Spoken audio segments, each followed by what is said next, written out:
Bonjour, bienvenue dans la série Science or Not Science. Nous allons aborder la spéculation. Alors, le stricto sensus, science spéculative signifie corpus d'hypothèses ou bien conjecture, venant de connaissances scientifiques, mais que l'état de la technique ne permet pas de tester ou pas encore, ou tout simplement qu'on n'a pas encore pris la peine de tester. Il est à noter que, à ce sens strict, toutes les théories sont passées par là. Rappelez-vous, les méthodes d'élaboration des théories, dont la méthode orthodoxe, les étapes 4, 5 et 6 concernent la construction de la théorie avant les expériences qui la valident. Même si ça se fait souvent par étapes, les théories passent toujours par une phase où elles n'ont pas encore été testées, puisque c'est la théorie elle-même qui va fournir les expériences qui permettront de la valider. Et ceci d'ailleurs est vrai aussi bien de la méthode orthodoxe que de l'unification, de l'adaptation, de l'extension, etc. Parfois, certains domaines de la physique ne sont pas encore accessibles à l'expérience. Pour diverses raisons. Ça peut être pour des raisons pratiques, c'est hors de portée. Pour des raisons techniques, les instruments sont insuffisants, par exemple en termes de précision, ou pour des raisons conceptuelles. Le domaine concerné est inaccessible par définition. Malgré tout, cela n'interdit pas d'y réfléchir. Il n'y a pas de raison de poser un interdit. On peut toujours y réfléchir. D'autant que tant qu'on n'a pas de théorie s'appliquant à ces domaines, on ne saura pas quelle expérience il faut mener pour les valider, forcément. Bien sûr, on peut attendre que diverses expériences ramènent des données, mais on peut aussi prendre les devants. Le terme de spéculation est parfois utilisé avec un sens péjoratif, en fait même assez souvent. Quand on parle des étapes 4, 5 et 6 dans la construction des théories, on parle très rarement de spéculation, mais quand on emploie ce terme, c'est souvent dans un sens péjoratif, où il conviendrait peut-être mieux de les appeler spéculation mal fondée ou spéculation sauvage. Alors, nous allons donner des exemples de tout ça, mais simplement pour dire que une spéculation n'est pas anormale si elle respecte quelques règles minimales. C'est-à-dire que, tout d'abord, on ne fait pas de la spéculation n'importe comment. Ça ne doit pas être des rêveries, des fantasmes ou de la science-fiction. Là, comme dans toute science, en physique, la rigueur mathématique s'applique. On n'y échappe pas. Dans les mathématiques, on n'y échappe pas. Il faut des bases solides, c'est-à-dire des expériences et des observations qui mènent à chercher quelque chose, à spéculer, ou des théories existantes et validées que l'on voudrait étendre. On va aussi ajouter des hypothèses. Forcément, c'est le but du jeu, sinon il n'y a pas de spéculation. Mais il faut qu'elles soient pas trop nombreuses, donc juste ce qu'il faut. Sinon, on ne contrôle plus rien. Et il y a trop de choses à valider, à vérifier, et il est peu probable que toutes les hypothèses soient valides. Ces hypothèses doivent être bien fondées, en rapport avec ce que l'on sait déjà, les données expérimentales, les théories existantes. Elles doivent être claires, on doit facilement les comprendre. Elles doivent être rigoureuses, c'est-à-dire, si possible, sous forme mathématique. Et elles doivent être visibles, c'est-à-dire qu'on ne doit pas avoir d'hypothèse implicite. Ça arrive plus souvent qu'on ne croit. On décrit une extension d'une théorie, on spécule, et sans s'en rendre compte, parfois implicitement, on fait des hypothèses. Donc ensemble, la spéculation doit respecter les étapes 4, 5, 6 de la méthode orthodoxe, c'est-à-dire qu'elle doit respecter la méthode scientifique, qui doit rester la base de toute spéculation. C'est la règle en science, on respecte la méthode scientifique. Alors, donnons deux exemples récents qui ont abouti avec succès. D'abord, le boson de Higgs, dont vous avez sûrement entendu parler.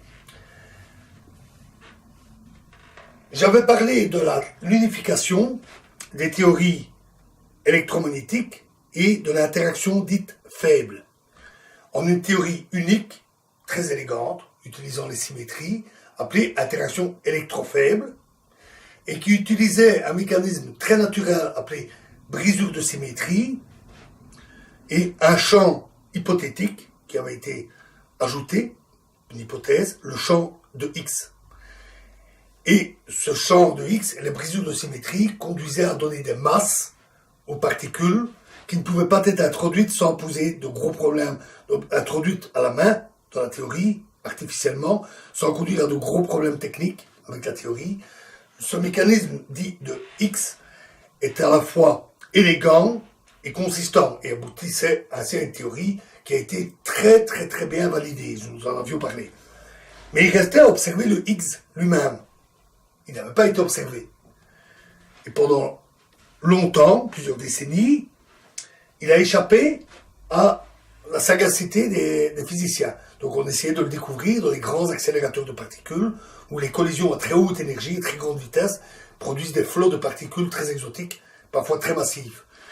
La théorie, d'ailleurs, ne prédisait pas la masse du X. On ne connaissait pas sa masse, mais certaines considérations théoriques disaient qu'il devait être plus lourd qu'une certaine masse, sinon on l'aurait observé facilement, et pas trop lourd, parce qu'alors ça aurait des effets qui auraient pu également être observés. Donc au fur et à mesure qu'on a expérimenté, on a pu rétrécir la fenêtre de masse dans laquelle on espérait pouvoir le trouver. Ça a pris beaucoup de temps, et ça a conduit certains théoriciens à chercher d'autres mécanismes expliquant la masse des particules sans devoir introduire un boson hypothétique. Plusieurs méthodes ont été trouvées, mais aucune n'avait la clarté et l'élégance du mécanisme de Higgs. Et puis c'est tombé avec le LHC, le grand accélérateur à la frontière franco-suisse. Le Higgs a été découvert il y a un peu plus de 2 ans, et ça a été une effervescence extraordinaire dans la communauté scientifique, avec une grande conférence qui avait été tenue à l'occasion, et où on avait tenu secret l'annonce jusqu'au dernier moment, mais on s'en doutait parce que tous les passionnés avaient suivi les progrès avec le LHC, et lors de la conférence, on s'est vite rendu compte qu'on avait invité Peter Higgs et Englert, le Belge, qui avait découvert aussi ce mécanisme indépendamment. Et en sachant qu'ils étaient invités, on avait tous compris. Et l'annonce fut donnée, ce fut une explosion de joie, pour la raison simple que le modèle standard dont nous avons parlé, le modèle standard de la physique des particules, comprend un certain nombre de particules, et il n'en restait plus qu'une à trouver, c'était celle-là. Un autre exemple réussi, ce sont les ondes gravitationnelles. La relativité générale prévoit que lorsque des masses sont accélérées, cela doit entraîner des espèces de vagues dans l'espace-temps, des ondulations de l'espace-temps qui se propagent à la vitesse de la lumière. La prédiction est très solide. Einstein lui-même y croyait tout à fait fermement. Et il y a quelques décennies, l'observation de pulsars, c'est-à-dire d'étoiles à neutrons dans l'espace qui tournent très rapidement sur elles-mêmes, parfois 1000 tours par seconde, et qui émettent des impulsions radio, qui sont captées comme des bip bip bip 1000 fois par seconde. Lorsque deux pulsars sont en rotation l'un autour de l'autre, ils émettent des ondes gravitationnelles, perdent de l'énergie, et cela provoque une variation de la fréquence d'émission des pulsars. On a pu observer ces variations, les comparer à ce que disait la théorie, et les résultats ne sont pas du tout triviaux, hein, et ça collait parfaitement. Donc, on ne peut pas dire qu'il y avait encore des physiciens qui doutaient de l'existence des ondes gravitationnelles. Mais il n'empêche que on ne les avait jamais observées directement. Donc, à ce stade, on pouvait encore parler de spéculation. Spéculation extrêmement bien fondée, puisque c'est toute la relativité générale, déjà entièrement validée, et personne ne doutait plus, grâce au pulsar, de l'existence des ondes gravitationnelles. Mais ça restait encore une spéculation. Et il y a environ 2 ans, on observa, environ 1 an et demi, on observa les premières ondes gravitationnelles grâce au grand détecteur LIGO aux États-Unis et depuis grâce à Virgo en Italie. C'est aussi des appareils qui ont nécessité des améliorations considérables, c'est d'énormes appareils avec des lasers qui parcourent des distances considérables dans des bras sous vide avec des dispositifs extrêmement sophistiqués. C'est une véritable merveille de la technologie et de la science. Et la détection de plusieurs fusions de trous noirs a permis de découvrir et de confirmer plusieurs choses sur les trous noirs, également sur des étoiles à neutrons qui ont fusionné, et également, évidemment, de détecter les ondes gravitationnelles et de ainsi aussi valider la relativité générale dans le domaine dit des champs gravitationnels forts. Alors, bien entendu, comme j'ai dit, plus personne ne pensait que les ondes gravitationnelles n'existaient pas. Donc, c'est plus le passage à une astronomie gravitationnelle qu'autre chose. Mais il s'agit bien d'une spéculation qui a été prouvée.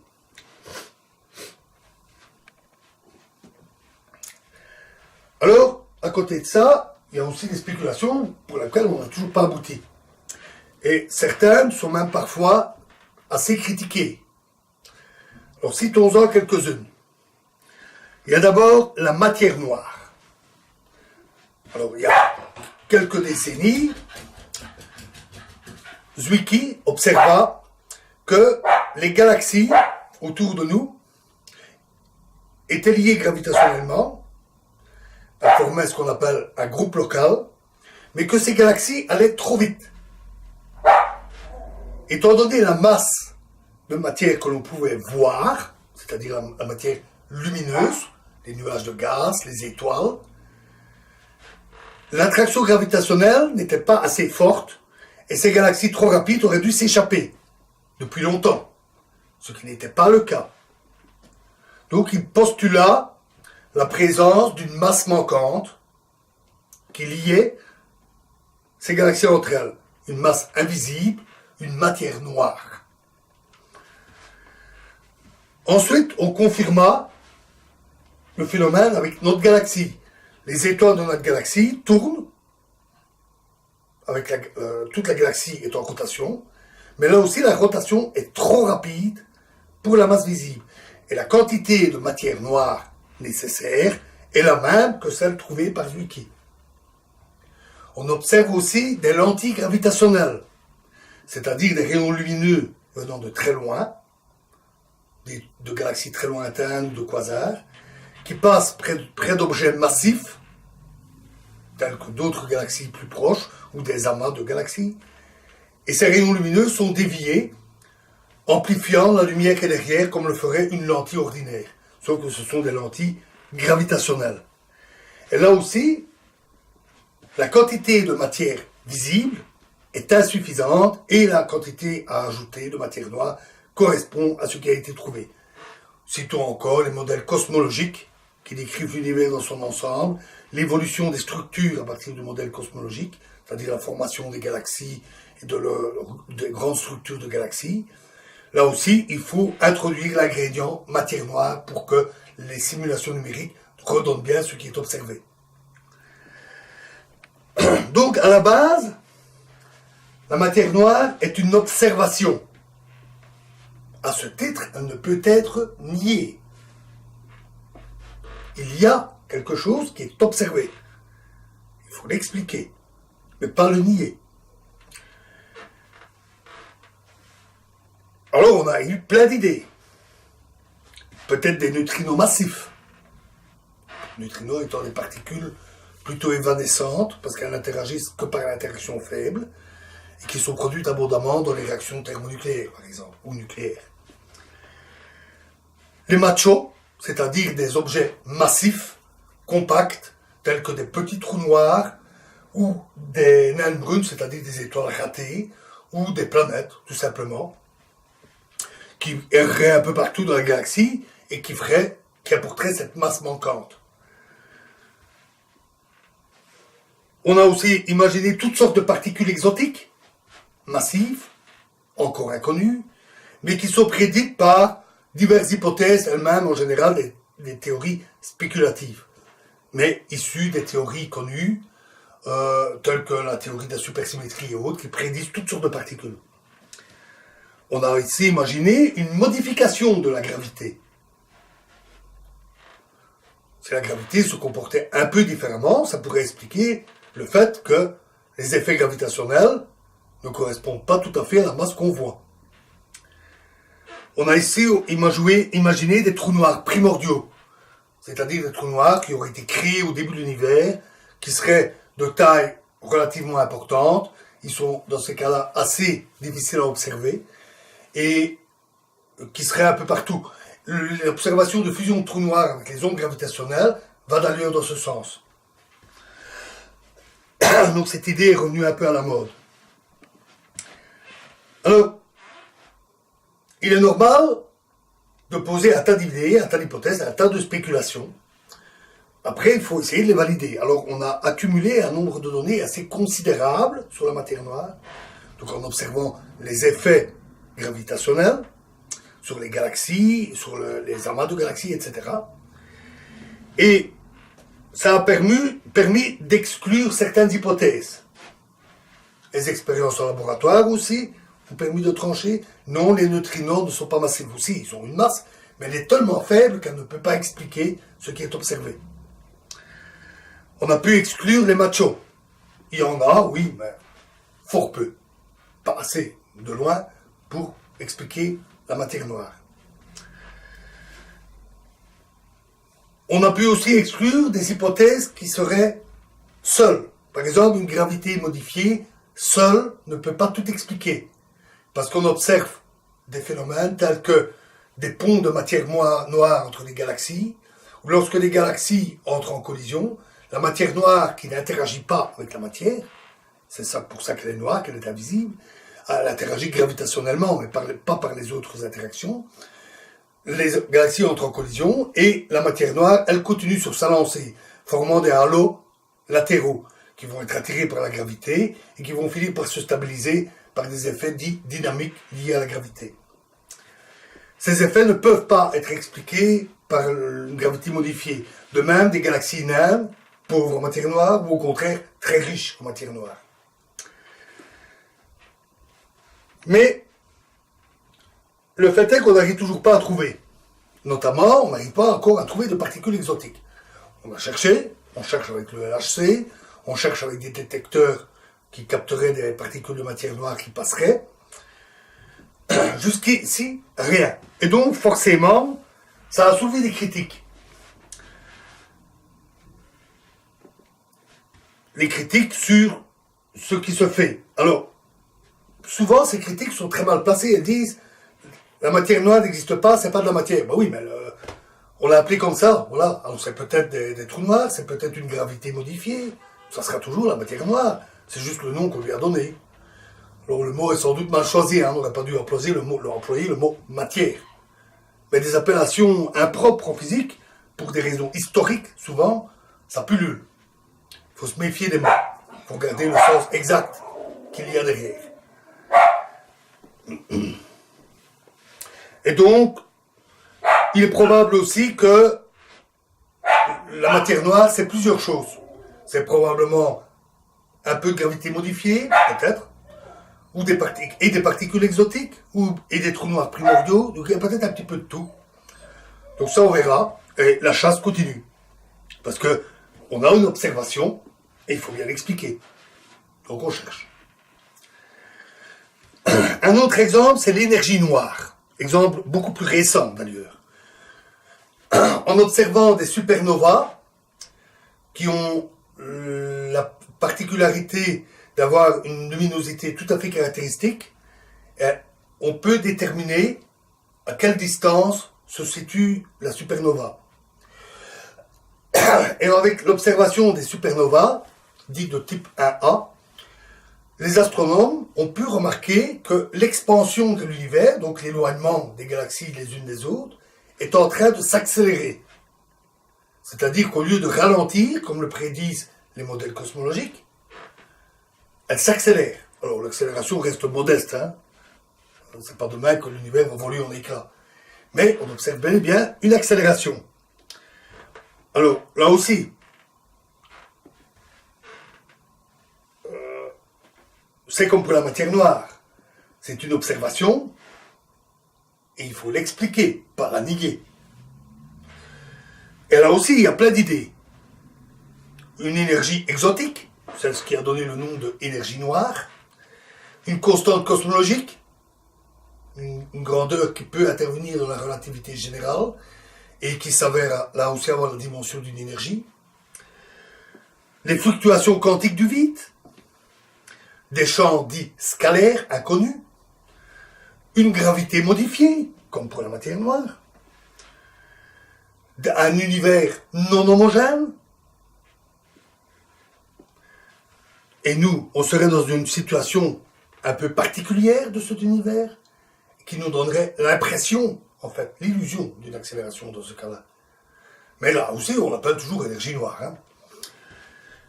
Alors, les données arrivent seulement, les mesures sont beaucoup plus difficiles à mener que pour la matière noire. Donc, là, les progrès, les discussions ou les critiques vont certainement arriver seulement dans les années qui viennent, bien qu'on en parle déjà régulièrement pour le moment. Voilà, alors je vous donnerai encore d'autres exemples importants dans la vidéo suivante. Merci.